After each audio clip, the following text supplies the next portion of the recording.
L'évangile de Marc, le plus petit, le plus court, le plus condensé, mais combien instructif. Amen.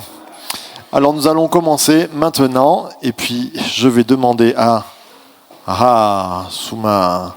Eh bien, je vais demander à Monette, si tu veux bien présenter ces moments, s'il te plaît. Merci.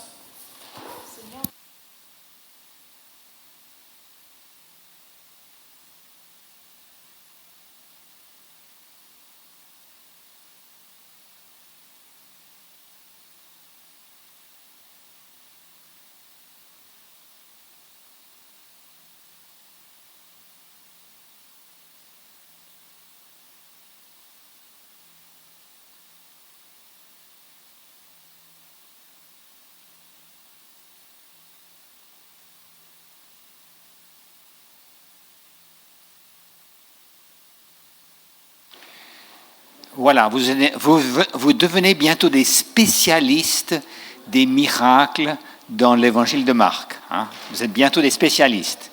C'est-à-dire que vous avez compris que les miracles sont des signes, que ces signes nous décrivent certaines choses sur la personne de Jésus. En particulier, ils nous décrivent sa toute-puissance. Chacun de ces miracles décrit sa toute-puissance. Et bien sûr aussi, ils enseignent encore d'autres choses sur la personne de Christ. Et souvent, ces miracles sont prophétiques à quelque part. Ils nous disent un tout petit peu ce que Jésus va faire par la suite. Alors, le miracle que nous prenons en premier ce soir se situe au chapitre 8, à partir du verset 22.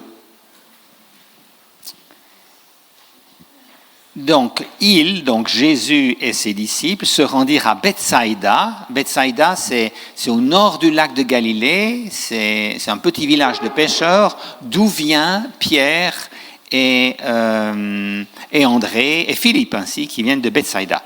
Et on amena vers Jésus un aveugle qu'on le pria de toucher. Il prit l'aveugle par la main et le conduisit hors du village. Puis il lui mit de la salive sur les yeux, lui imposa les mains et lui demanda s'il voyait quelque chose.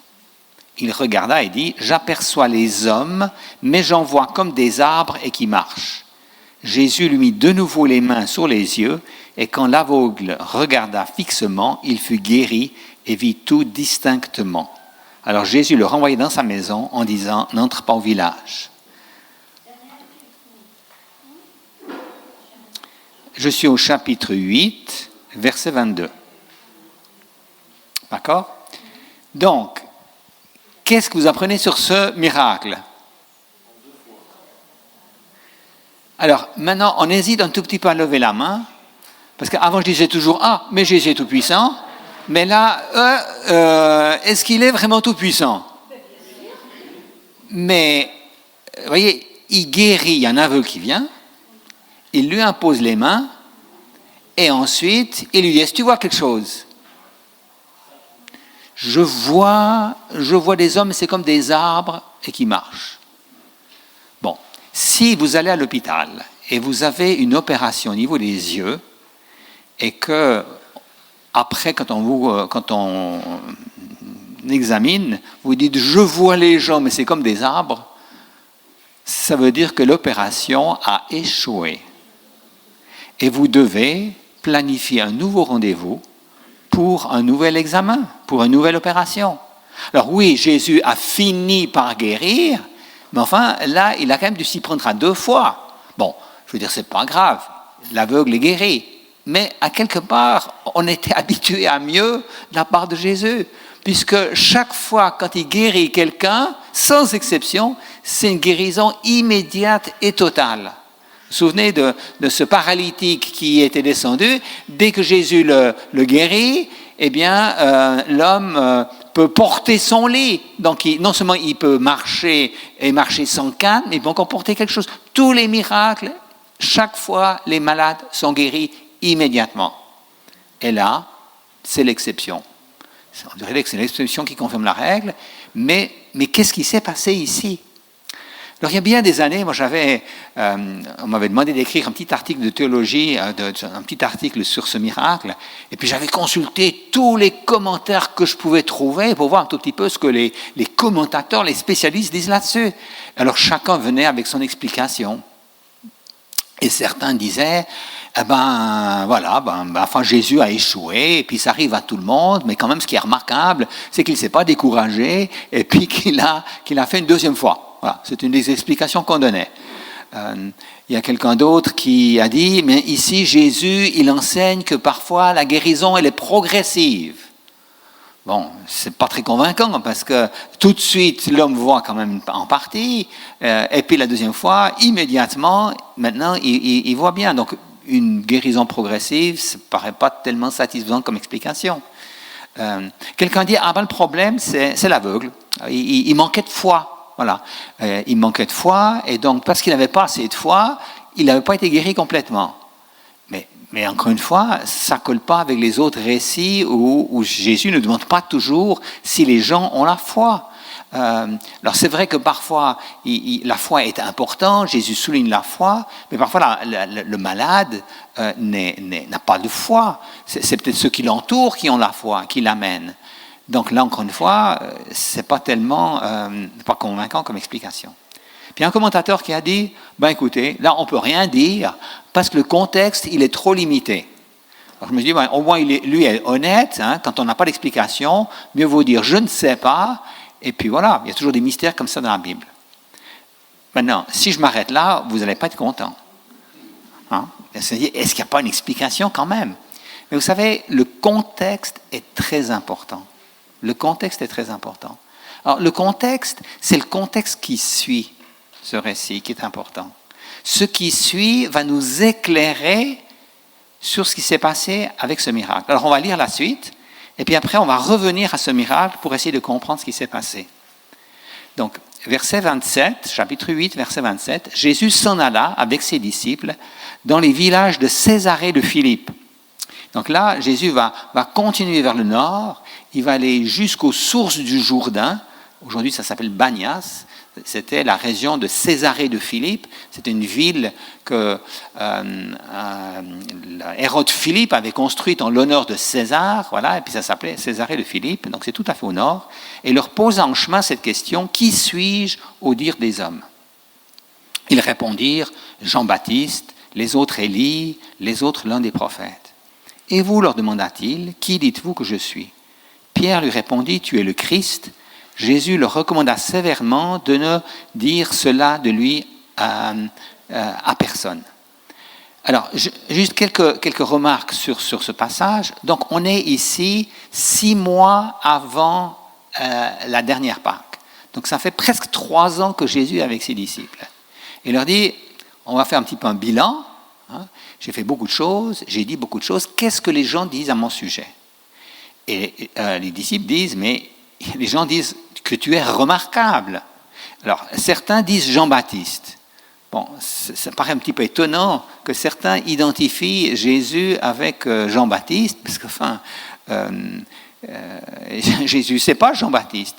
Mais c'est peut-être des gens qui ont entendu certaines choses. Ah oui, au Jourdain, quelqu'un baptisait, il y avait Jean-Baptiste qui baptisait. Ah oui, Jésus baptisait, Jean-Baptiste est mort. Ça doit être, Jésus doit être Jean-Baptiste. Vous voyez, c'est des gens comme ça qui ont une compréhension assez limitée de Jésus, ce qui arrive d'ailleurs souvent dans les églises aussi, dans le monde entre guillemets chrétien, où les gens ont une connaissance assez limitée de Jésus, ils confondent pas mal de choses. Voilà. Et puis ensuite, un autre qui dit il est Élie. Alors Élie, c'est quelqu'un de très important, c'est un prophète, on pourrait presque dire le roi des prophètes, le chef des prophètes, l'exemple des prophètes, qui a vécu une vie extrêmement difficile et qui à un moment donné n'est jamais mort. Élie n'est jamais mort, il est monté au ciel, c'est dans 2 Rois chapitre 2, il est monté au ciel. Et ensuite, le dernier prophète, Malachie, nous dit que Élie va revenir, puisqu'il n'est jamais mort, il va revenir sur terre avant la venue, le retour de Jésus, avant la venue du Messie. Donc ils disent, mais Jésus, il est extraordinaire, donc il doit être Élie. Maintenant, encore une fois, dire que Jésus est Élie, c'est un petit peu problématique, parce que Élie, quand il va revenir comme adulte, mais Jésus, lui, il est né, il a grandi, etc. Donc identifier Jésus avec Élie, ça ne joue pas non plus tout à fait. Donc on voit, c'est des gens qui ont une certaine connaissance de Jésus, qui sont en admiration pour lui, mais quand même qui confondent pas mal de choses. Et puis certains disent, il est un prophète. il est un prophète. Alors là, effectivement, les gens disent, mais la manière dont Jésus parle, ce qu'il fait aussi, montre qu'il est différent des autres. C'est vraiment un prophète. Donc là, ils ont beaucoup de respect pour lui. Et Jésus leur dit, mais vous, qui dites-vous que je suis? Et là, Pierre confesse et dit, tu es le Christ. Donc ça, c'est bien. Hein? Si vous avez un examen, ben là, l'examen est réussi. Et alors, au verset 31, alors Jésus commença à leur apprendre qu'il fallait que le Fils de l'homme souffre beaucoup, qu'il soit rejeté par les anciens, par les principaux sacrificateurs et par les scribes, qu'il soit mis à mort et qu'il ressuscite 3 jours après. Il leur disait ces choses ouvertement, et Pierre, l'ayant pris à part, se mit à le reprendre. Mais Jésus, se retournant et regardant ses disciples, réprima Pierre et dit, « Arrière de moi, Satan, car tu ne conçois pas les choses de Dieu, tu n'as que des pensées humaines. » Puis, ayant appelé la foule avec ses disciples, il leur dit, « Si quelqu'un veut venir après moi, qu'il renonce à lui-même, qu'il se charge de sa croix et qu'il me suive. Celui qui voudra sauver sa vie la perdra, mais celui qui perdra sa vie à cause de moi et la bonne nouvelle la sauvera. Que sert-il à un homme de gagner tout le monde s'il perd son âme ?» Là, je m'arrêtais ici. Donc, du moment que Pierre donne la bonne réponse, Pierre qui est un petit peu le porte-parole des disciples, les disciples reconnaissent que Jésus est le Christ. Ben oui, je veux dire, Jésus a fait tellement de miracles. C'est la seule explication possible, c'est que Jésus est le Christ. Et dans l'évangile de Matthieu, on a aussi ce texte, mais avec quelques détails en plus. Et là, Matthieu dit que Jésus, quand Pierre dit à Jésus, tu es le Christ, Jésus dit, mais c'est extraordinaire, tu as donné la bonne réponse. C'est pas par toi-même que tu as dit ça, c'est pas la chair et le sang qui dit ceci, c'est l'Esprit Saint qui t'a permis de dire ces choses-là. Donc vraiment, tu as bien répondu, c'est juste, je suis le Christ. Et à partir de là, Jésus commence à leur apprendre qu'il va aller à Jérusalem et souffrir. Donc à partir de là, il y a le message de la passion qui va être clairement expliqué aux disciples. Vous voyez, quand vous réussissez un examen, après, vous passez à l'étape suivante.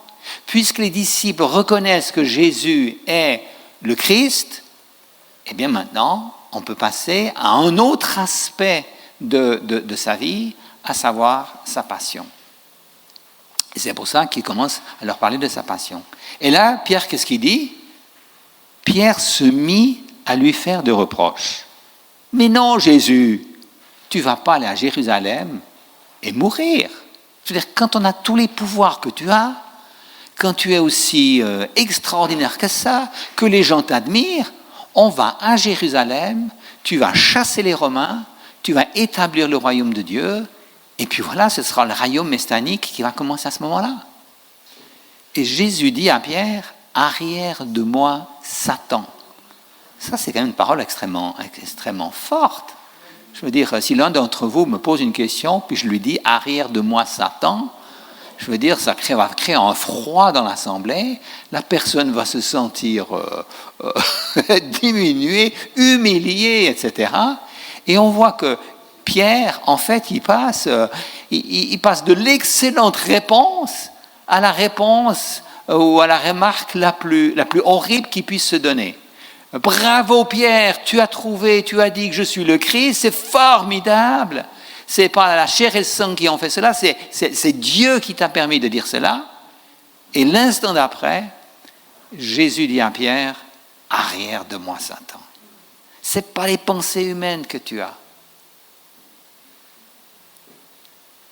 Parce que, voilà. Donc, moi je vous pose une question. Est-ce que Pierre a compris qui est le Christ? Qui est Jésus? Est-ce que Pierre a compris qui est Jésus? Oui ou non?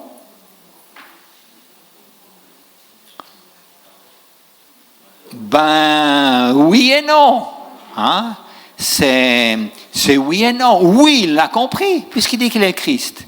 Et non, parce qu'il ne comprend pas que Jésus doit aller à Jérusalem, mourir et ressusciter. Oui et non. Pierre voit trouble. Ah ah. Pierre voit trouble. Et en fait, l'histoire de l'aveugle illustre ce qui se passe avec les disciples. C'est-à-dire qu'il y a eu une première intervention de Jésus auprès des disciples. Ça fait presque 3 ans qu'ils sont avec lui. Et suite à cette révélation, les disciples voient, ils ne voyaient pas, ils étaient aveugles, et maintenant ils voient, mais pas encore complètement.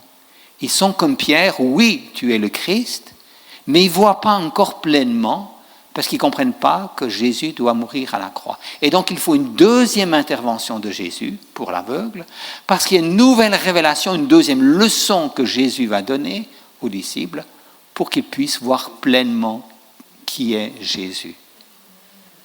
Voyez ? C'est tout simple. C'est tout simple. Les miracles sont des signes, et des signes souvent prophétiques. Et Jésus, il est tout-puissant. Il a volontairement guéri cet aveugle en 2 temps pour enseigner ses disciples.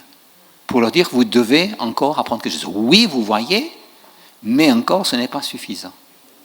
Et donc, à partir de ce passage, et pour la suite de l'évangile de Marc, il y a le thème de la passion qui va être développé dans l'évangile de Marc. Je vous ai dit qu'il y avait 2 thèmes qui étaient développés dans l'évangile de Marc, parce que l'évangile de Marc est adressé à une église persécutée.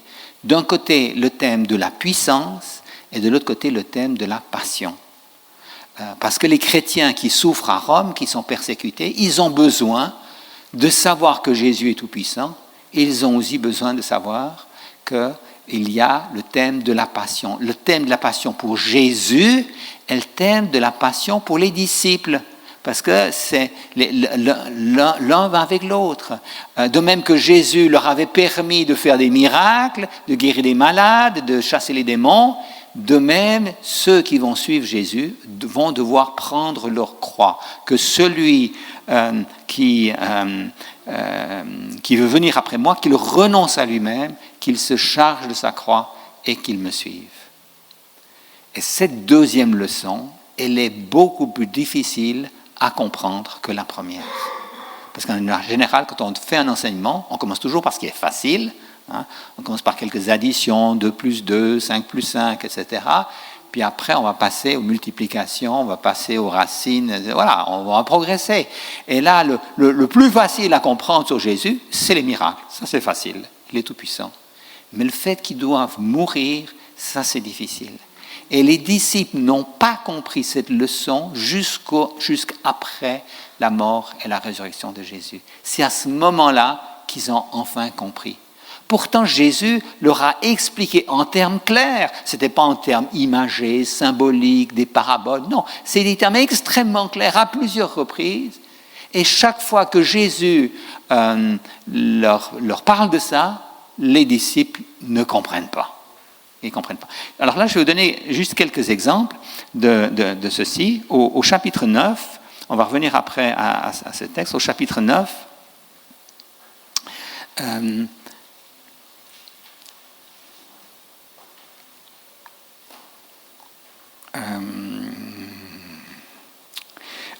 à partir du verset 30, chapitre 9, à partir du verset 30, donc Jésus et ses disciples partirent de là et traversèrent la Galilée. Jésus ne voulait pas qu'on le sache, car il enseignait ses disciples et leur dit, « Le Fils de l'homme sera livré entre les mains des hommes, ils le feront mourir et 3 jours après, il sera mis à mort, il ressuscitera. » Mais les disciples ne comprenaient pas cette parole et ils craignaient de l'interroger. Donc, message clair, ils ne comprennent pas. Et qu'est-ce qui se passe juste après ? Si je continue à lire le verset 33, ils arrivèrent à Capernaum.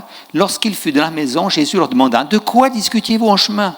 Mais ils gardaient le silence, car en chemin, ils avaient discuté entre eux pour savoir qui était le plus grand.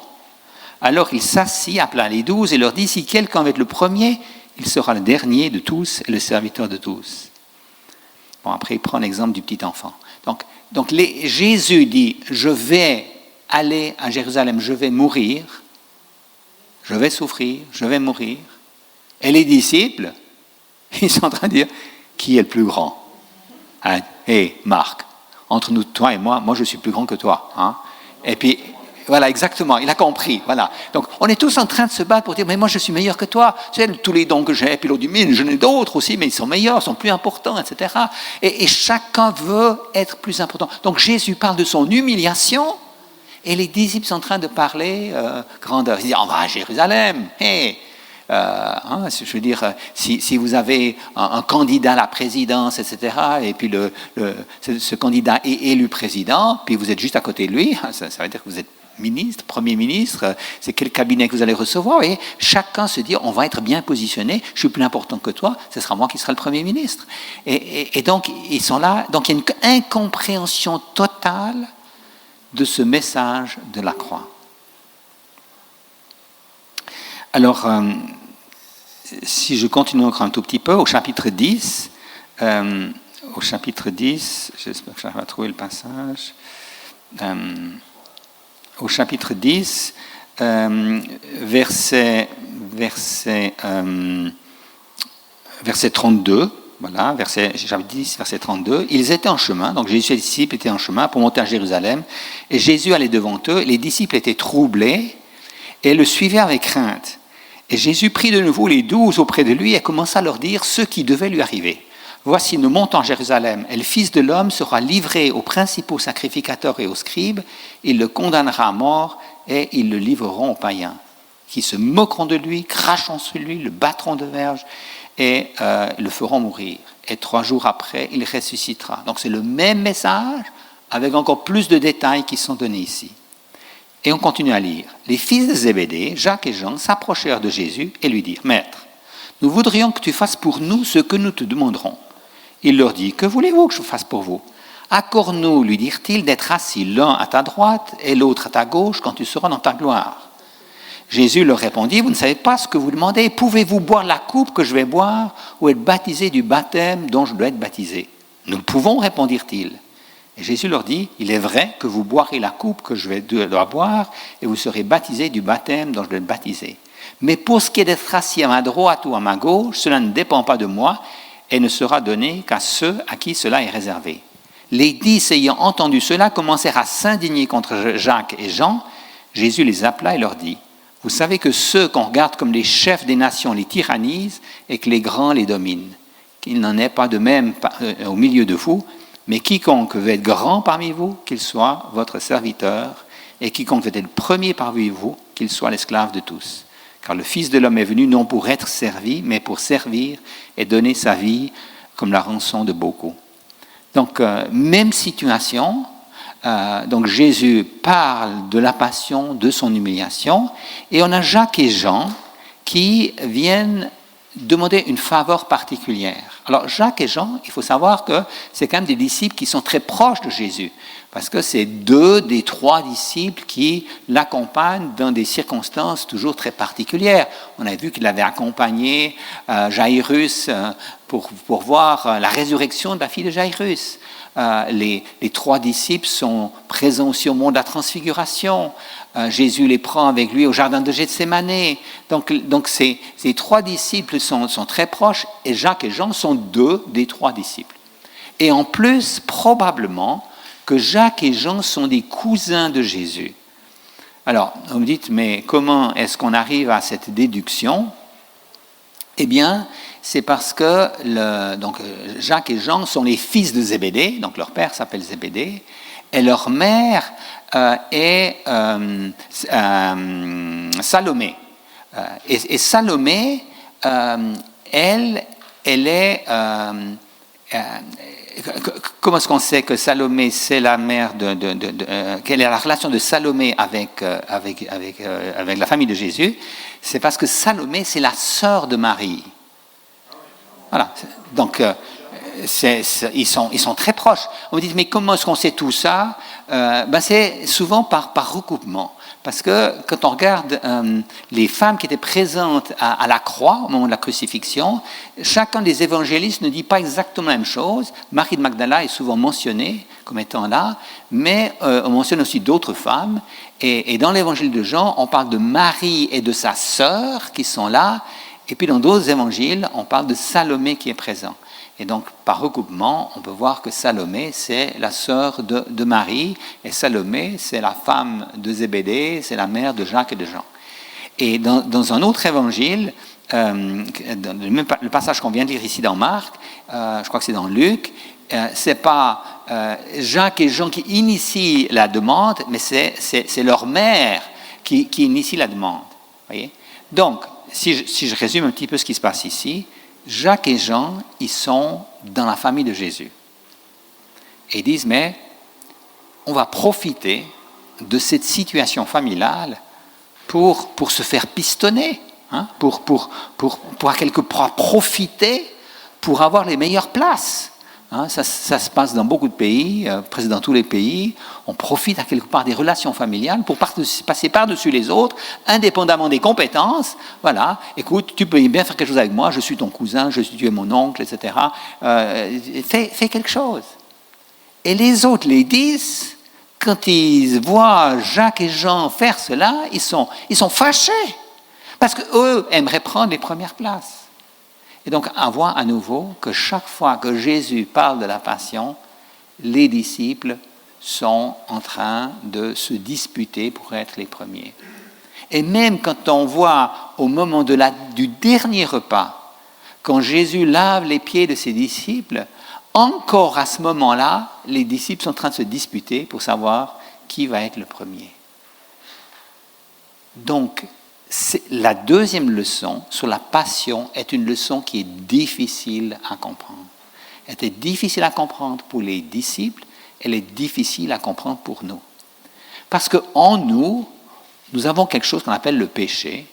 Et le péché, c'est, à l'origine, chapitre 3, dans la Genèse, le péché, c'est, à quelque part, de vouloir être comme Dieu. Hein? Donc, quand on veut être comme Dieu, ça veut dire qu'on va être plus important que les autres. On veut être tout en haut. Il y a quelque chose en nous qui tend à ce qu'on veut être au-dessus des autres. On joue des coudes pour abaisser les autres, etc. On le fait de différentes manières. Et Jésus dit, dans l'Église, parmi vous, il ne faut pas que cela soit comme ça. Vous êtes appelés à être des serviteurs. Voilà. Alors, c'est quelque chose qui est difficile. On est appelé à être des serviteurs, on est appelé à suivre le Christ, à donner notre vie, à mourir pour lui. C'est quelque chose qui est difficile, mais ça fait partie intégrante de la vie chrétienne.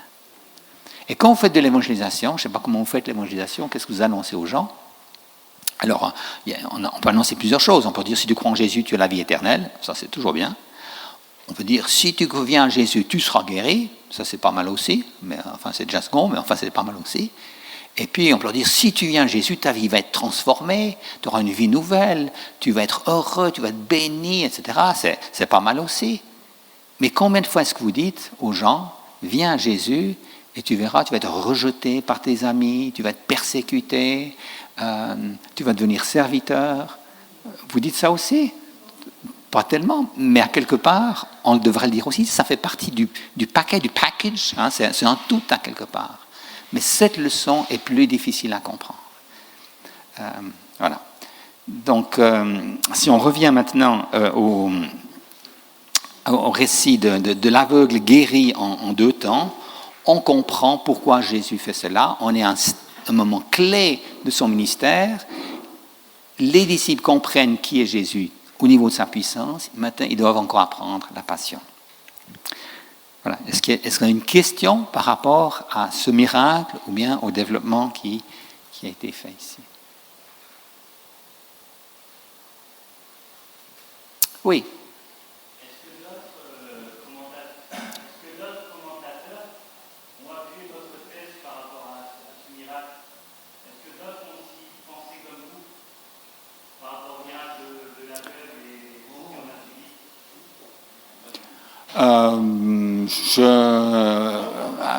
À ma connaissance, non. Ça vous dérange?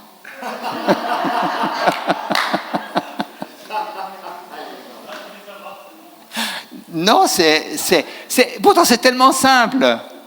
Je veux dire, le commentateur qui dit le contexte est trop limité, mais pas du tout. Le contexte est vraiment là. Vous avez parlé justement de plusieurs personnes qui avaient une vision différente Oui, de la fin de Jésus. oui, c'est ça, c'est ça. Et vous, en fait, ce que je veux savoir, c'est parce qu'il y a plusieurs commentateurs justement par rapport à cet événement, c'est quand même marquant. Oui, Ça a parlé, moi aussi, quand j'ai lu, je me suis dit, c'est quand même bizarre, c'est suffisant. c'est ça. Comment se fait-il qu'il s'est reprend de toi? Donc je me suis dit, certainement, avec ce que vous avez donné, c'est hyper clair. Enfin, maintenant, C'est ça. ce que vous donnez, c'est clair parce que vous nous l'avez donné, mais donc je me dis, du coup, vous n'êtes certainement pas seul à l'avoir vu.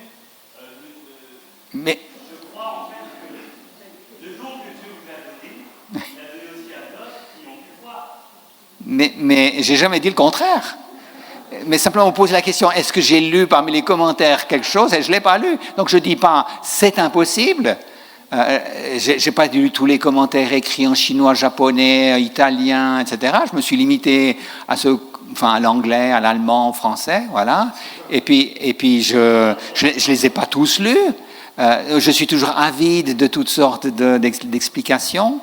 Alors, l'explication ici, elle est intéressante, elle est même très éclairante à quelque part, mais elle s'inscrit dans toute une série d'observations concernant les miracles de Jésus.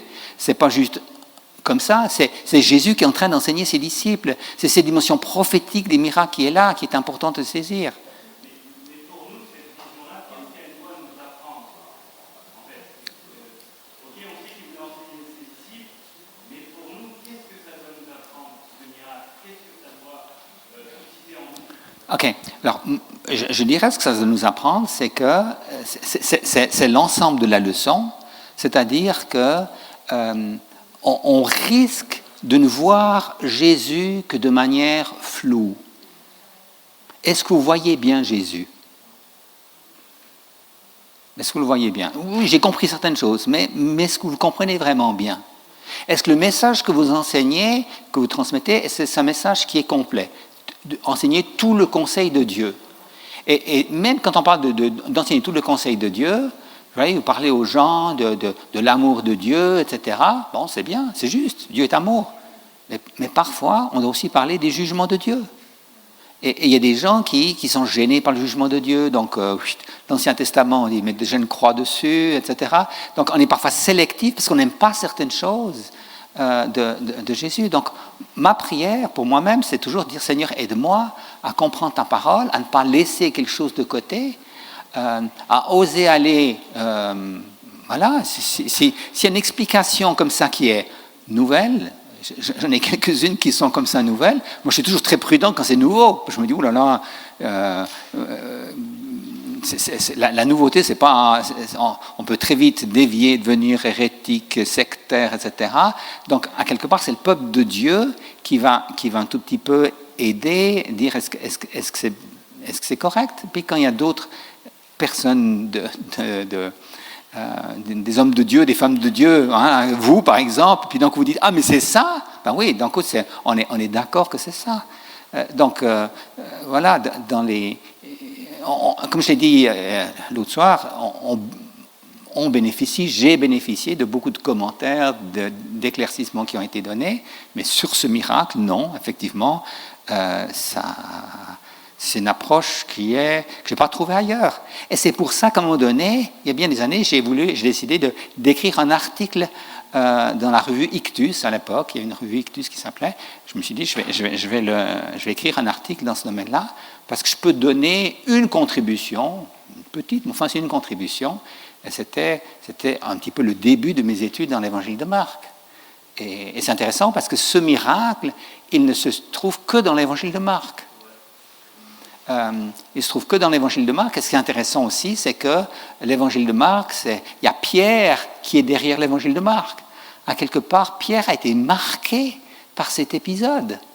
Hein, quand Jésus lui dit « Arrière de moi, Satan », je veux dire, ça marque quelqu'un. Hein. Tout d'abord, il dit « Tu es le Christ ». « Ouais, bravo Pierre, je ne suis pas le meilleur, j'ai vu qu'il était le Christ. » Et d'accord, « Arrière de moi, Satan ». Non, mais c'est la douche écossaise, c'est la douche froide, je vois. C'est terrible ce qui se passe ici. Et ça l'a marqué, à tel point que ce récit, qu'on trouve que dans l'évangile de Marc, est à quelque part une sorte de charnière dans l'évangile de Marc, mais inspiré par Pierre. Vous voyez, donc, plus on avance, plus les choses comme ça se mettent ensemble, et ça devient... ça montre aussi qu'on est sur la bonne piste. C'est-à-dire, si on trouve quelque chose qui est nouveau, et que donc on trouve des confirmations, ça veut dire qu'on est dans la bonne direction pour comprendre ces textes. Oui? Je pense que le verset 34 est très très important. Si quelqu'un veut venir après moi, qu'il renonce à lui-même, qu'il se charge de sa croix et qu'il me suive. Moi, je reçois la conversion, c'est le début de la vie chrétienne, mais c'est pas tout. Il y a tout le reste. Exactement. Tout le reste. Exactement. Parfois, on est sauvé, mais on est sauvé. C'est une vue étroite. On est sauvé, bon, sauvé au ciel, ok, mais tu es sauvé pour servir, pour suivre Jésus. C'est ça. C'est ça. Je crois que c'est très clair. C'est ça. En deux temps, il y a la conversion, et ensuite il y a le service. Oui. Non, mais je suis tout à fait d'accord. Je crois que quelqu'un que je connais a écrit un livre, voilà, à qui plaire, voilà, c'est ça. Ben, c'est ça, à quelque part, on est chrétien, mais à un moment donné, on doit donner sa vie pour servir, la consécration. Quand Jésus va laver les pieds de ses disciples, c'est intéressant, parce que Jésus a envoyé 2 de ses disciples, sauf erreur, c'était Pierre et Jean, pour préparer le repas de la scène. Donc, dans la chambre haute, sont partis. Voilà, je ne vais pas entrer dans le détail de ce repas, mais à un moment donné, ils ont tout arrangé, et puis, c'est Jésus qui va laver les pieds des disciples. Et Jésus dit, et Pierre dit, mais tu ne vas pas faire ça. En fait, Pierre et Jean, ils n'avaient pas prévu qui allait laver les pieds. Hein? C'est qui va laver les pieds? Il y a des volontaires pour laver les pieds. Il y a des volontaires pour laver les WC. Il n'y a jamais des volontaires pour ça. Il y a des volontaires pour faire un arrangement floral, etc. Mais des choses comme ça, un petit peu humiliantes, laver les pieds, il n'y avait personne. Et on voit que cette notion de vouloir être le chef, d'être le meilleur, ça reste très présent dans les disciples jusqu'au moment où ils voient Jésus ressuscité, et après le Saint-Esprit qui arrive, et là il y a un changement de vie radical qui se produit auprès des disciples. Voilà. Je pourrais encore, mais je ne vais pas peut-être le faire ce soir, il y a à un moment donné, il est dit, oui, dans Marc chapitre 9, verset 38,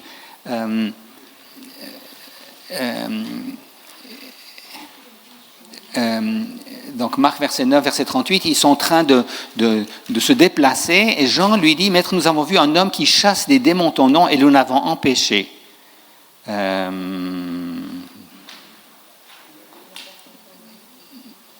Non, est-ce que... Bon, ben... parce qu'il ne nous suit pas. Et puis, Jésus dit, ne l'empêchez pas, répondit Jésus, parce qu'il n'est personne qui, faisant un miracle à mon nom, puisse aussitôt après mal parler de moi. Bon, je crois que c'est dans Luc où il y a ce passage, je crois que c'est au chapitre 9, à un moment donné, ils vont traverser la Samarie, ils passent près de la Samarie, et puis des gens du village ne les accueillent pas. Et Jean dit à Jésus, est-ce que tu aimerais qu'on fasse descendre la foudre sur ces villageois? Vous voyez? Jean, il est là, il veut un tout petit peu commander, faire la police, il y a des gens qui ne suivent pas, on les empêche, vous voyez? Il y a des gens qui ont un petit peu l'esprit policier parmi vous. Moi, des fois, je sens un petit peu l'esprit policier, on veut réglementer les choses, etc. Il faut que tout le monde se comporte d'une certaine manière, etc. Et Jean, il est un petit peu comme ça. Il est assez fougueux. On l'appelle d'ailleurs les fils du tonnerre. Hein. Jean et Jacques, c'est les fils du tonnerre. Ça veut dire qu'ils étaient assez terribles, quoi. Par la suite, quand on lit les épîtres de Jean, c'est tout à fait différent. Jean, c'est l'apôtre de l'amour. Est-ce que c'est la même personne? Oui, parce qu'il y a eu une transformation radicale à un moment donné. Après la résurrection de Jésus, il y a une transformation radicale. Et donc, Jean, à quelque part, il veut faire la police, et il dit... au verset 43, « Si ta main est pour toi une occasion de chute, coupe-la. Mieux vaut pour toi entrer manchot dans la vie que d'avoir les deux mains et d'aller dans la guéhenne, dans le feu qui ne s'éteint point. Si ton pied est pour toi une occasion de chute, coupe-le. Mieux vaut pour toi entrer dans la vie que d'avoir les deux pieds et d'être jeté dans la guéhenne, dans le feu qui ne s'éteint point. Si ton œil est une occasion de chute, arrache-le. Mieux vaut pour toi entrer dans le royaume de Dieu, n'ayant qu'un œil que d'avoir deux yeux et d'être jeté dans la guéhenne. » Bon, alors... c'est une parole qui est assez particulière de Jésus. Hein. Donc là, on est en train de parler de la police, hein, du juge. Arracher un œil, couper la main, couper le pied, etc. Mais il est dit, ça c'est quelque chose que tu fais sur toi. Tu ne dis pas à l'autre, ah, je vois que ton œil ici t'égare un tout petit peu, je vais te l'arracher. Non, c'est toi qui vas arracher ton œil. Tu commences par toi-même. Oui, il faut être très strict, à quelque part, très exigeant. On doit être parfait comme Jésus est parfait, mais tu commences par toi-même. Et puis ici, ce n'est pas punitif, c'est préventif. Ce n'est pas une fois que tu as péché qu'on va te couper la main, couper le pied et t'arracher l'œil. C'est préventif, c'est pour éviter que tu tombes. Donc voilà, vous avez votre main qui s'égare, qui veut caresser une dame qui n'est pas votre épouse, etc. Hein? Qu'est-ce que vous faites? Vous allez la couper. Je vais laisser cette dame tranquille, je n'ai pas envie de couper ma main. Voyez, c'est préventif. Vous prenez des mesures radicales pour vivre d'une manière droite. Et c'est très intéressant que Jésus donne ces instructions à ce moment-là, alors qu'il vient de parler. Voilà, c'est la vie chrétienne, ça demande un engagement total, d'être un serviteur, de faire tout ce qu'il faut pour arriver à ce niveau-là, pour être serviteur. Bon, voilà. Voilà, une question qui a été faite, une remarque qui a été faite pendant la pause, c'est concernant Jésus qui guérit en 2 temps. Est-ce que Jésus lui-même aurait été surpris à quelque part de la situation? C'est un petit peu ce que certains commentateurs disent. Ben voilà, des fois Jésus a un échec, mais enfin il ne s'est pas découragé, il a persévéré. Est-ce que Jésus, à quelque part, lui-même ne s'attendait pas à ce qu'il y ait simplement une guérison partielle? Alors c'est toute la question de la divinité et de l'humanité de Jésus. Parce que la manière dont je vous présente Jésus, il est tout-puissant. Voilà. Il sait tout. Il fait tout exactement comme il le veut. Il a un trajet qui est tracé depuis le début jusqu'à la fin.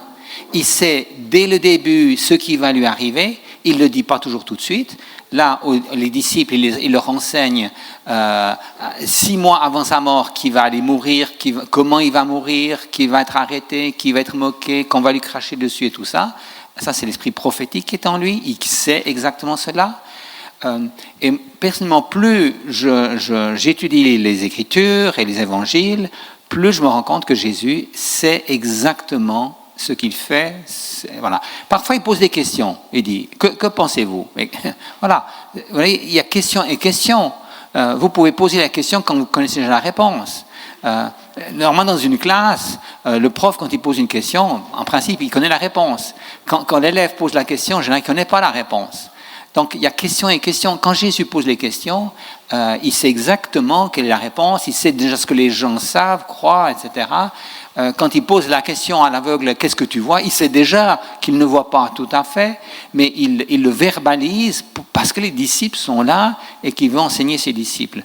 Donc, il y a cette notion quand même que Dieu sait toutes choses. Et c'est vrai aussi dans la vie. Dans la vie, est-ce que Dieu maîtrise tout? Mais bien sûr qu'il maîtrise tout. Il maîtrise tout. Il nous dit que chacun de nos cheveux sont comptés. Voilà, chez toi, il a un peu moins de travail, chez moi aussi, etc. Mais à quelque part, ça veut dire que Dieu connaît les moindres détails de notre vie, de notre santé, etc. Il connaît absolument tout. Et c'est nous qui doutons toujours. Nous doutons de la puissance de Dieu. Nous doutons de son amour. Mais la fin du monde, c'est déjà tout annoncé, c'est tout déterminé, c'est fixé. Quand vous lisez l'Apocalypse, quand vous lisez le prophète Daniel, les temps de persécution sont fixés au jour près. C'est déjà fixé.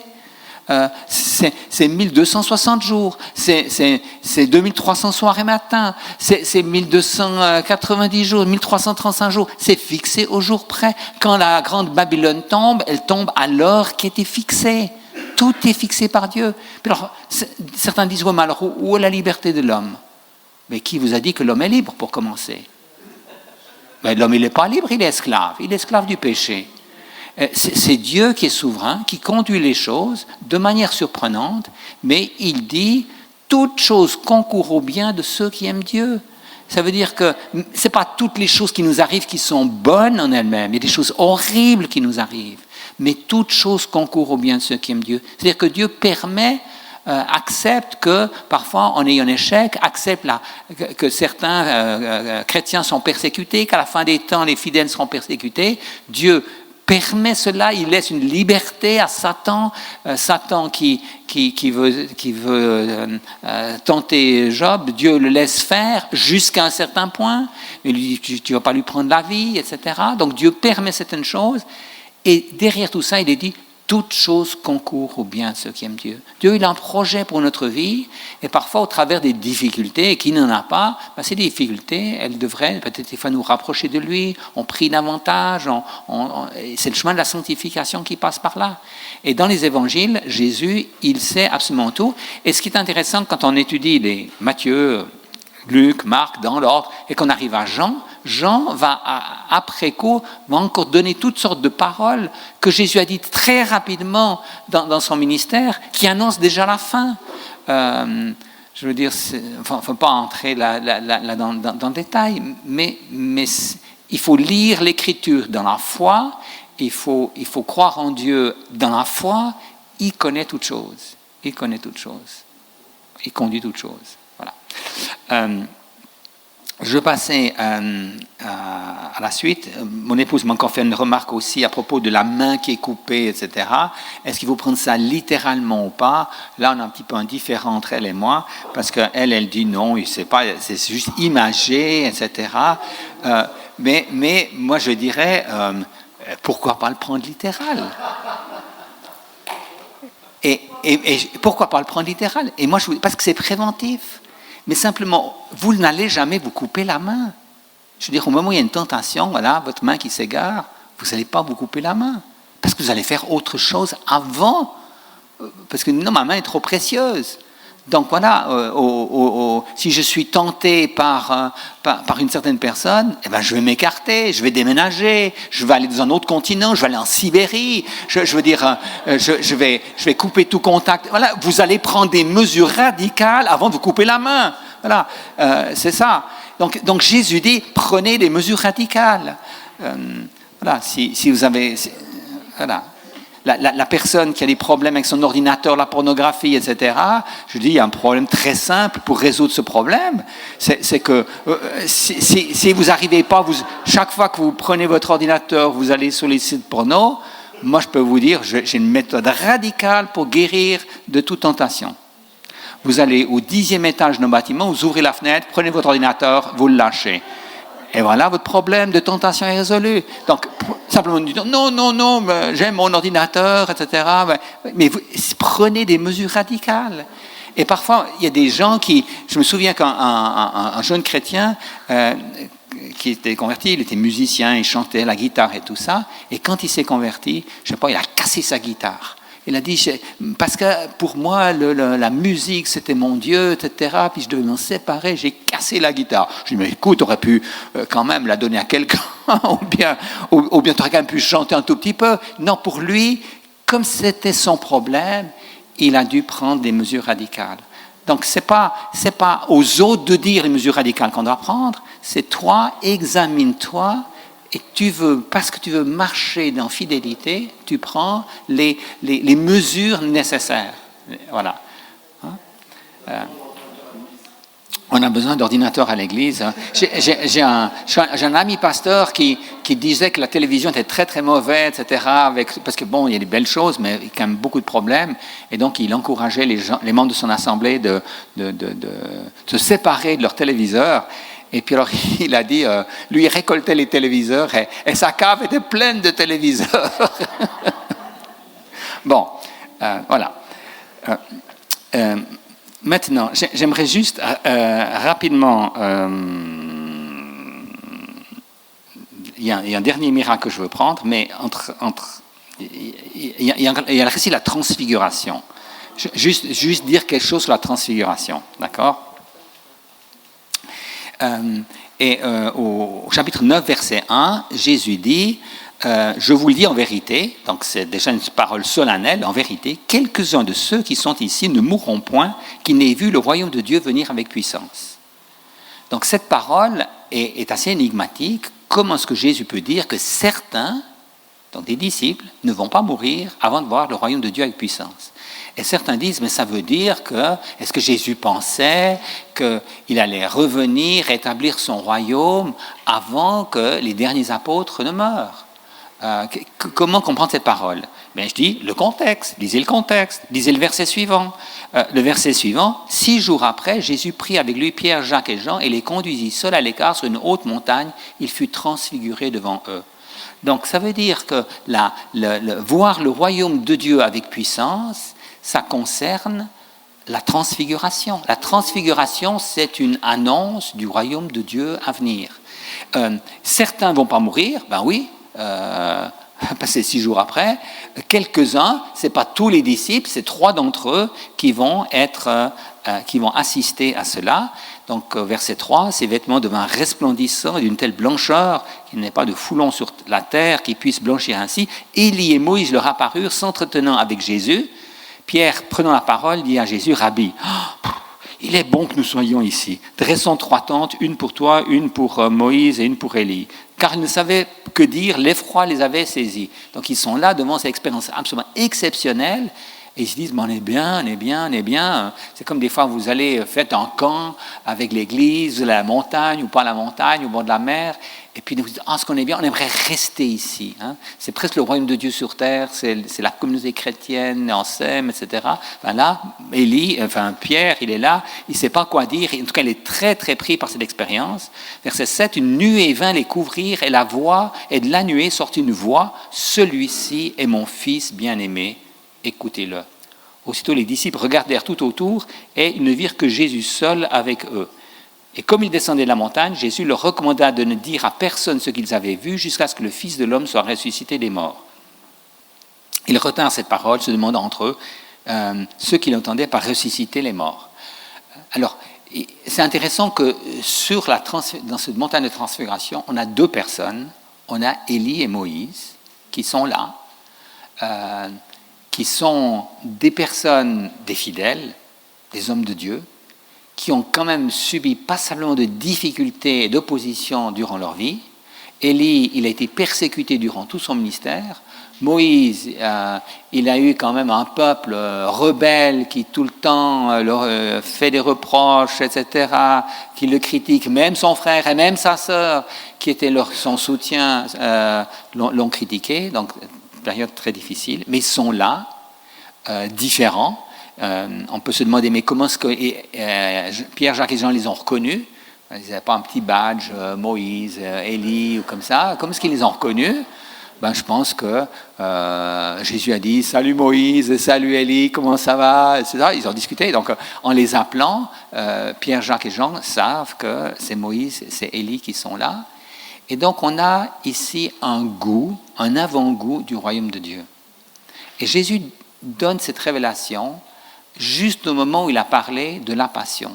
Il va aller à Jérusalem. Les disciples s'attendent à aller à Jérusalem pour que Jésus établisse son royaume, qu'il chasse les Romains, qu'ils deviennent, eux, les ministres de Jésus.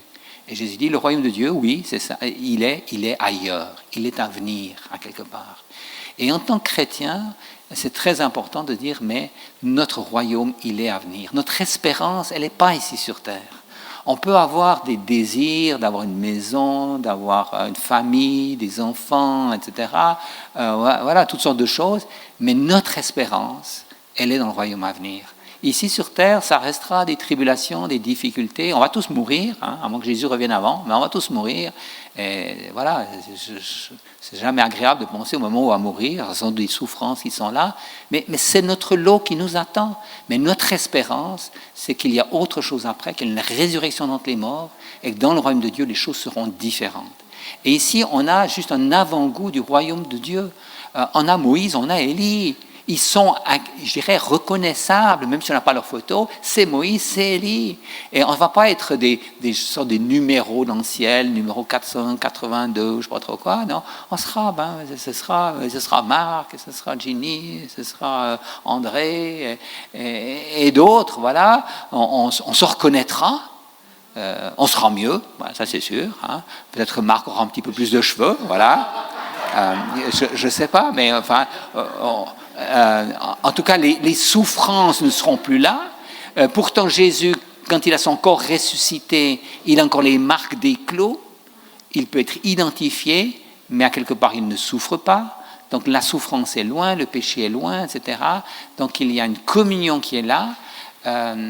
Et là, on a juste un petit avant-goût du royaume de Dieu, suffisant pour que cela nous encourage. Et c'est intéressant parce que Pierre, à la fin de sa vie, dans la deuxième épître de Pierre, il a écrite peu avant sa mort, quand il était persécuté, il y a des persécutions qui étaient là, il dit, on ne vous a pas raconté des fables, on vous a raconté la vérité. Et entre autres, il parle de l'expérience de la transfiguration, quand il avait entendu la voix dans le ciel, qui disait « Celui-ci est mon fils bien-aimé ». Donc l'expérience de la transfiguration, c'est une expérience qui a profondément marqué Pierre, à tel point qu'il s'en souvient quand il est dans le temps, à la fin de sa vie, quand il est près de la mort, il se souvient de cette expérience. Regardez, levez les yeux au ciel, regardez à l'espérance. Persévérez, pensez aux récompenses célestes, faites les choses, même si personne ne vous voit. Est-ce que quelqu'un voit? J'ai nettoyé la salle, quelqu'un m'a vu, personne ne m'a dit merci. Non, mais le Seigneur vous voit. Ça devrait nous suffire. On n'a pas besoin. C'est clair qu'un encouragement est toujours, mais on doit d'abord faire les choses pour le Seigneur. Et on sera récompensé. Le moindre verre d'eau qui est offert à celui qui a besoin sera récompensé.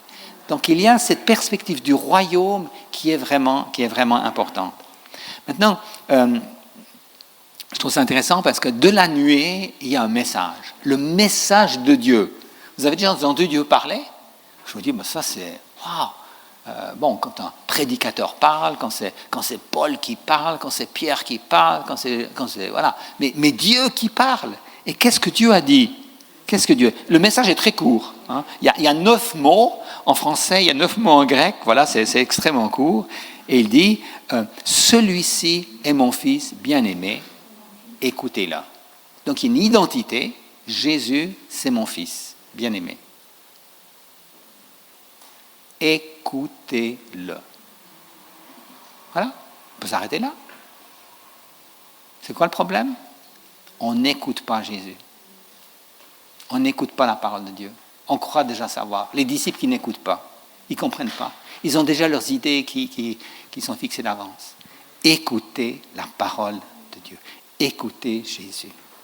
Et quand vous êtes découragé, souvenez-vous des paroles de Jésus. Celui qui croit en moi a la vie éternelle. Oh, mais ça, c'est quand même formidable. Vous avez le gros lot, c'est déjà gagné. Pas besoin de gagner le gros lot à la loterie. Vous avez déjà le meilleur. Mais le meilleur, c'est la vie éternelle. Celui qui croit en moi a la vie éternelle. Donc, croyez en Jésus. Donc, voilà, cette parole de Dieu, du Père, du ciel, voilà, écoutez-la. Et c'est intéressant parce que dès que Dieu parle, Moïse et Élie ont disparu. Il ne reste à quelque part plus que Jésus. C'est clair que l'Ancien Testament est important, mais à un moment donné, c'est comme Jésus qui est le centre de la révélation de Dieu. C'est en lui, par lui, pour lui que se sont faites toutes choses. Il était avant les temps, tout est fait pour lui. Voilà, vous étudiez les Éphésiens, les Colossiens, ça sort extrêmement fort que Jésus, il est dès l'origine, dès la création du monde. Et il est venu dans ce monde. Incroyable! Le Dieu créateur qui vient dans ce monde, dans un homme, pour servir et donner sa vie. C'est ça le scandale des hommes, c'est ça le message extraordinaire, c'est ça l'amour de Dieu. Voilà. Alors, je vais prendre le dernier miracle, qui est un miracle un peu particulier. Donc, verset 14, chapitre 9, verset 14. Lorsqu'ils furent arrivés près des disciples, ils virent autour d'eux une grande foule et des scribes qui discutaient avec eux. Dès que la foule vit Jésus, elle fut surprise et accourut pour le saluer. Il leur demanda, « De quoi discutiez-vous avec eux ?» Et un homme de la foule lui répondit, « Maître, j'ai amené auprès de toi mon fils qui est possédé d'un esprit muet. En quelque lieu qu'il le saisisse, il le jette par terre, l'enfant écume, grince des dents et devient tout raide. J'ai prié tes disciples de chasser l'esprit et ils n'ont pas pu. Race incrédule, leur dit Jésus, jusqu'à quand serai-je avec vous? Jusqu'à quand vous supporterai-je? Amenez-le-moi. On le lui amena. Et aussitôt que l'enfant vit Jésus, l'esprit l'agita avec violence, il tomba, il se roulait par terre en écumant. Jésus demanda au Père, « Combien y a-t-il de temps que cela lui arrive ?» Depuis son enfance, répondit-il. Et souvent l'esprit l'a jeté dans le feu et dans l'eau pour le faire périr. Mais si tu peux quelque chose, viens à notre secours et aie compassion de nous. Jésus lui dit, « Si tu peux, tout est possible à celui qui croit. » Aussitôt le père de l'enfant s'écria, « Je crois, viens au secours de mon incrédulité. » Jésus, voyant accourir la foule, menaça l'esprit impur et lui dit, « Esprit muet et sourd, je te l'ordonne, sors de cet enfant et n'y entre plus. » Et il sortit en poussant des cris et en agitant avec une grande violence. L'enfant devint comme mort, de sorte que plusieurs disaient qu'il était mort. Mais Jésus, l'ayant pris par la main, le fit lever et il se tint debout. Quand Jésus fut entré dans la maison, ses disciples lui demandèrent en particulier « Pourquoi n'avons-nous pas pu chasser cet esprit ?» Et il leur dit « Cette espèce-là ne peut sortir que par la prière. » Certains textes disent « La prière et le jeûne. » Ils partirent de là et traversèrent la Galilée. Voilà. Voilà. Il y a plusieurs choses qu'on peut dire sur ce récit.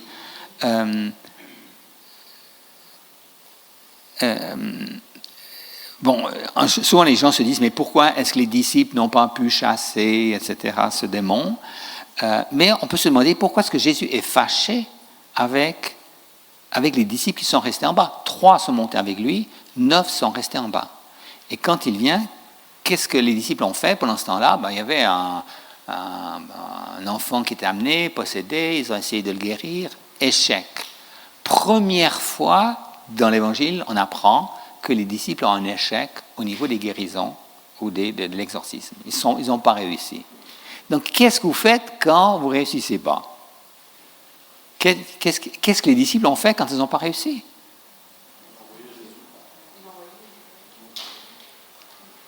Ils ont discuté avec la foule. Ils ont cherché les solutions auprès de la foule plutôt que dans la prière. Ils ont cherché les solutions dans le monde plutôt qu'auprès du Seigneur. Jésus est loin, et hop, tout de suite, allez, on s'égare un tout petit peu. Alors ce texte-là, il vous fait peut-être penser à un autre épisode dans l'Ancien Testament où Moïse est monté sur la montagne. Il a eu avec lui non pas 3 disciples, mais un disciple. Josué est monté avec Moïse sur la montagne. Au Sinaï, ce n'était pas le mont de la transfiguration, c'était le mont Sinaï. Et quand Moïse s'est absenté, le peuple, en bas, ils ont dit, le peuple est venu vers Aaron, il dit, mais écoute, fais-nous quelque chose, fais-nous un Dieu, Moïse est parti, etc. Ils ont créé le veau d'or. Et quand Moïse est descendu, qu'il a entendu ça, il a cassé les tables de la loi. Il était fâché, il a dit, mais c'est terrible ce qui s'est passé ici. Vous avez désobéi à Dieu et tout ça. Et ici, on a une situation analogue, c'est-à-dire Jésus s'absente, un certain temps, il monte sur la montagne, une révélation extraordinaire. Ce n'est pas la loi qui est donnée à Moïse, c'est la vision de la transfiguration qui est donnée aux disciples, à Pierre, Jacques et Jean qui est donnée. Et quand ils redescendent, ils voient les disciples qui se sont égarés, qui à quelque part, ont trouvé des solutions, ont cherché des solutions humaines. Alors, ce n'est pas que vous ne pouvez jamais discuter avec les autres, mais il y a quand même un danger ici de chercher les solutions dans le monde. Aaron a cherché les solutions en Égypte, dans les dieux égyptiens, en créant le veau d'or. Et il y a un danger de chercher des solutions dans le monde trop rapidement. Alors que c'est quand même d'abord la parole de Dieu qu'on doit chercher la vérité. Et vous savez, quand les gens vont à l'université, les jeunes vont à l'université, etc., ils vont pour une formation professionnelle, ils sont biologistes, ils sont juristes, ils sont médecins, psychologues, etc. Ils vont apprendre toutes sortes de choses. Et la question c'est, est-ce que la parole de Dieu va rester à quelque part leur lumière profonde et réelle? Est-ce qu'elle va être leur guide premier? Ou est-ce qu'on va être tenté d'élaguer un tout petit peu, d'être un petit peu moins absolu sur certaines choses? On peut penser, par exemple, en biologie, quand on parle de la théorie de l'évolution, il ne faut pas attendre l'université pour être mis au courant, endoctriné par la théorie de l'évolution. La théorie de l'évolution est une opposition majeure contre les premiers chapitres de la Genèse, qui nous présentent, les premiers chapitres de la Genèse nous présentent que Dieu a créé le monde, ce n'est pas le Big Bang, c'est Dieu, par sa parole, qui l'a créé en différentes étapes, en 6 jours, ça a été créé, etc. Adam et Ève ont été créés, ce n'est pas une évolution à partir du singe, etc. Voilà. Et puis, à un moment donné, certains se laissent un petit peu tenter par les idéologies du monde et mettent un petit peu de l'eau dans l'écriture en disant non, mais il ne faut pas comprendre ces textes de manière littérale, c'est juste des idées générales qui sont données ici. Et hop, on a lâché du lest dans ce domaine-là. Et c'est la même chose au niveau de la psychologie. Vous pouvez suivre certains cours de la psychologie, de la formation, et puis le péché, oui, mais qu'est-ce que c'est que le péché? Mais restez accroché à l'écriture. Et c'est pas, il y a quand même des tentations qui sont fortes. Alors ça, c'est arrivé du temps de Moïse, c'est arrivé du temps de Jésus, et comme ici, une mise en garde, restez accrochés à l'écriture. C'est vrai aussi pour ceux qui font la théologie. Vous avez des gens qui font la théologie, voilà, ils partent de plein de bonnes intentions, ils font la théologie, et puis ils vont apprendre les langues étrangères, ils vont apprendre le grec, ils vont apprendre l'hébreu, etc. Ils vont se dire, mais on va essayer de connaître les cultures orientales, les traditions orientales, les récits mythologiques sur le déluge, etc. Et puis, bon, tout ça, ça peut être utile, parfois le contexte peut être utile, mais attention, restez accrochés à l'écriture. Et ici, le terme ici, ne vous laissez pas détourner, décourager, restez accrochés au Seigneur. Et quand Jésus dit, les disciples disent, mais pourquoi ce démon n'est pas chassé? Comment est-ce qu'il faut le faire? Uniquement par la prière et par le jeûne. Donc il y a des situations difficiles et ce n'est pas une méthode la prière, ce n'est pas une méthode le jeûne. Parce qu'ici Jésus, il n'a ni prié ni jeûné. Hein? Il dit simplement, restez accrochés au Seigneur, tournez-vous vers lui, attendez-vous à lui, et parfois c'est difficile. C'est vrai qu'il y a des démons qui sont partis très vite, il y a des démons qui partent plus lentement, voilà, qui ne partent pas, qui restent là, c'est difficile, mais restez accrochés au Seigneur. Ne cherchez pas votre salut, votre espérance ailleurs. Voilà, je laisse un petit moment, parce qu'on arrive presque à la fin, pour des questions par rapport à ce texte, par rapport à la transfiguration, ou par rapport à autre chose que j'ai dit, puisque c'est la fin de ces études. Je n'ai pas pris tous les miracles de Jésus, voilà, dans Marc, c'est presque tout. Il y a encore après un miracle qui se passe juste avant qu'il monte à Jérusalem, quand il guérit le Bartimée à Jéricho, mais voilà, je me suis dit, ça serait une fois prendre ce miracle dans le cadre de la dernière semaine de Jésus, voilà, on pourrait prendre ça. Mais là, on a quand même bien progressé sur les miracles de Jésus. Voilà. Questions? Remarques? Donc, un conseil de jeûne plutôt que en fait, le jeûne et la prière rapprocheraient de Dieu et que les disciples s'étaient laissés divaguer par d'autres solutions au lieu d'être christocentrés. Et le jeûne et la prière va les ramener à un état de cœur de foi. C'est ça ? Voilà. On peut le dire comme ça. Mais il ne faut pas que ça devienne un moyen. Hein? C'est toujours le danger, c'est de faire confiance à des gestes, à une méthode pour que Dieu bénisse. Voilà, c'est ça. Ah, j'ai jeûné, donc Dieu doit me bénir. Non, Dieu ne doit rien du tout. C'est toujours une grâce. Si Dieu guérit, c'est une grâce. C'est pas parce que vous avez jeûné et prié. C'est parce que Dieu vous fait grâce. Et parfois, vous ne jeûnez pas, vous ne priez pas, et Dieu fait grâce aussi. Mais il dit, jeûner et prier. Oui, parfois, il y a un temps pour se tourner vers le Seigneur, etc. Puis jeûner. Il dit, ouais, mais jeûner combien de temps? Là, Jésus n'a pas dit jeûner combien de temps. C'est quoi jeûner 3 jours? C'est jeûner, mais complètement, pas de nourriture, rien boire? Ou bien c'est simplement rien manger? Est-ce qu'on a le droit de prendre une soupe? Il n'y a rien de ça. Il n'y a rien de ça. Non, simplement, parfois, oui, certains disent, pas de télévision pendant un certain temps. Voilà, je prends du temps avec le Seigneur pour prier, pour intercéder. Oui, Dieu veut qu'on prie, Dieu veut qu'on jeûne. Ça a une place, mais il ne faut pas que ça devienne un outil à quelque part pour ça.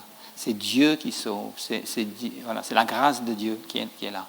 Mais il faut parfois persévérer. Et ça, c'est vraiment le thème de la persévérance. Il y a des situations qui sont difficiles. Et parfois dans la vie, je ne sais pas, des fois, quand on est jeune chrétien, il y a tout qui réussit. Ah, Dieu bénit, etc. Voilà. Et puis des fois, quand on avance, d'un coup, ça semble un petit peu plus difficile. Parce que des fois, Dieu nous encourage beaucoup au début. Puis après, il dit, maintenant, vas-y, tu as compris que je suis là avec toi. Donc persévère, montre que tu as de la foi.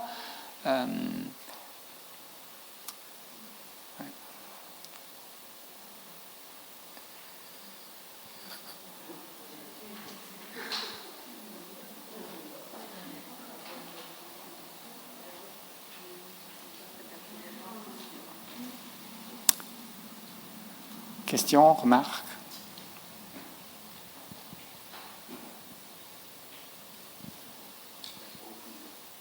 Une conclusion. Je n'ai pas préparé de conclusion.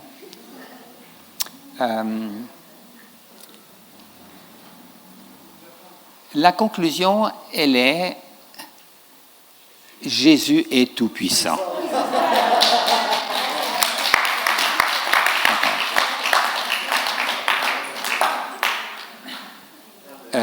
Toute guérison est une grâce. Jésus ne nous doit rien. On ne peut pas faire pression sur lui. Quand vous priez, bon, certains prient en levant les mains, d'accord, mais vous pouvez aussi prier à genoux.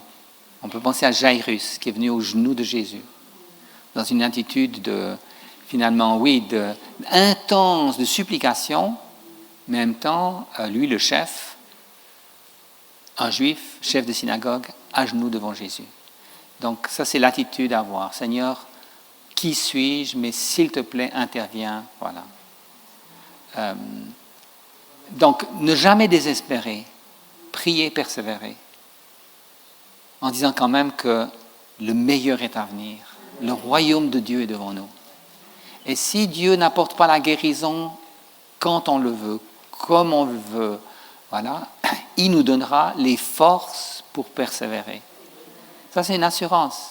C'est-à-dire qu'on parlait de la mort, on peut parler de la persécution. Qui aime penser à l'idée d'être persécuté? J'aimerais être fidèle, mais est-ce que je vais persévérer?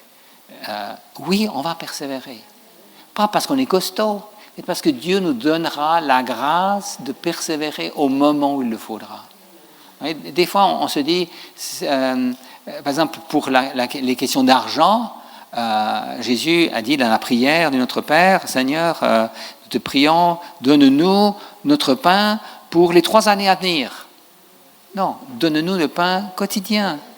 Et parfois, on dit la même chose au niveau des forces. Donne-moi les forces pour les 3 mois à venir. Non, il nous donne les forces pour faire aujourd'hui ce qu'on doit faire. Donc on est dans une situation de dépendance et il nous donne ce que nous avons besoin au niveau des forces, au niveau de l'argent, pour vivre jour après jour. Il l'a promis, il est avec nous tous les jours. C'est parfois difficile, mais il est avec nous. Et donc nous sommes encouragés à être des hommes de foi, à croire. Et parfois, dans la difficulté, les gens vont notre témoignage va être d'autant plus lumineux parce que nous sommes faibles, mais croyants. Et nos voisins, nos amis diront, mais quoi, dans cette situation, tu es malade, tu es mourante, etc., puis tu crois encore. Ben oui, parce que c'est être des hommes de foi, c'est ça ce qui nous caractérise, les chrétiens. C'est des hommes de foi, c'est des hommes de service, d'amour, etc. Et puis, la leçon la plus difficile dans tout ça, qu'on a brièvement vu ce soir, c'est de suivre Jésus selon le modèle de vie qu'il nous a laissé, donc dans l'humilité, dans le service, ne pas se considérer supérieurs les uns aux autres, mais de nous encourager les uns les autres, parce que nous avons tous des dons qui sont différents, donc on encourage tel frère, telle sœur, on dit « Ah, mais t'es extraordinaire dans la manière de faire la cuisine, de faire le ménage, de chanter, de parler, d'écrire, etc. » On a des dons différents, encourageons-nous les uns les autres, plutôt que d'être en opposition et en rivalité les uns avec les autres. Alors peut-être peut prier dans ce sens-là, en disant « Seigneur, renouvelle-nous profondément par ton esprit pour qu'on puisse être des disciples de Jésus-Christ et que dans cette localité, Fréjus, Saint-Raphaël, les gens disent « Ah ben oui, les gens qui se rassemblent dans ce bâtiment, ils sont différents. Ils ont cette espérance, cette joie, cet amour, cette communion fraternelle, mais qu'est-ce qu'ils ont de plus ?» Et que les gens viennent, finalement, c'est ce qui attire les gens, d'être des chrétiens, chacun individuellement et collectivement aussi. Voilà, je vous propose de prier ensemble. Voilà, on va peut-être se lever. Et je vais prier ensemble pour tout le monde. Seigneur, nous voulons te remercier pour ta parole. Nous voulons te remercier pour Jésus-Christ, qui est venu dans ce monde pour donner sa vie pour nous. Nous ne le méritions pas et il a donné sa vie pour nous. Seigneur, nous te remercions parce qu'il a promis que ceux qui croient en lui ont la vie éternelle. Nous te remercions pour cette espérance. Et nous te prions pour que nous puissions être des témoins ici, là où tu nous as placés, pour refléter notre espérance, pour refléter l'amour, pour refléter aussi le service. Te prions qu'entre nous, tu nous aides à nous soutenir les uns les autres, à nous aimer, à nous pardonner les uns les autres, à rejeter la critique ou le blâme ou les fausses paroles qui pourraient sortir de notre bouche. Et Seigneur, nous croyons dans ton Saint-Esprit, nous croyons qu'il nous renouvelle et nous te prions qu'il nous renouvelle dans notre marche avec toi. Nous te prions, Seigneur, que tu renouvelles aussi notre désir de lire ta parole. Dans la foi, dans la persévérance, on parle du don d'illumination. Nous prions pour que tu nous ouvres l'esprit, pour que nous puissions comprendre ta parole, qu'elle ne reste pas lettre morte, mais qu'elle puisse aussi nous parler de nos situations de vie et que nous puissions avancer avec toi. Seigneur, je te prie pour cette Église, que tu bénisses chacun des membres. Nous prions aussi pour Marc et pour ceux qui l'entourent, que tu les bénisses aussi dans la direction. Tu leur donnes la sagesse, le discernement par rapport à ça. Et que chacun puisse trouver sa place. Et c'est dans le nom de Jésus-Christ et pour son amour que nous te prions. Amen.